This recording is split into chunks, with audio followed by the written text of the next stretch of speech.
Have you guys been to Creature's Cauldron?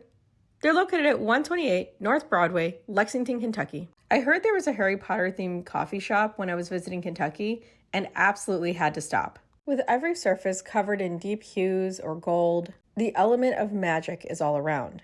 If you're a true Harry Potter fan, there are a lot of little touches here that make this place stand out. And with the limited amount of movie memorabilia, this is less of a hokey themed cafe and more of a Harry Potter experience that you might feel if you were at Hogwarts. To say this isn't your typical coffee shop would be an understatement. This is the first coffee shop that I've been to that has the option for different mushroom powders to be add-ins. And the knowledge with how to pair these drinks with mushroom powders was extensive.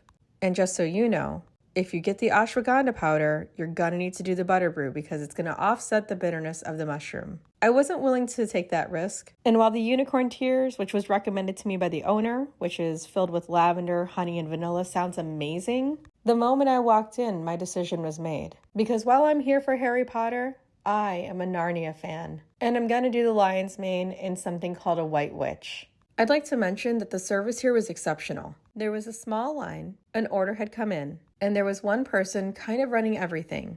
I don't know if the staff member was late to work or there was an issue with scheduling, but that person with the Bucky shirt was really good. Held it down. Incredibly patient, really hardworking, and still really welcoming. That person took the time to help me through the drink list and encouraged me to try this cheddar bacon scone. This scone actually reminded me more of a biscuit. It was dry but soft, but not like scone dry. The flavors were good, and I'd say it's pretty filling. But really for me, it's the coffee.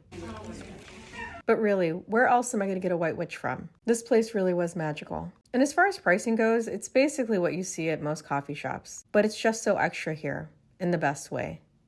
And they were pet friendly. The space itself isn't huge, but there's a good amount of tables and seating available. I saw people sitting by themselves reading books, friends gathering and catching up, and I took up a whole bench chair, nobody cared. This was a really nice experience, and for all the tiny details they get right, it's worth the visit.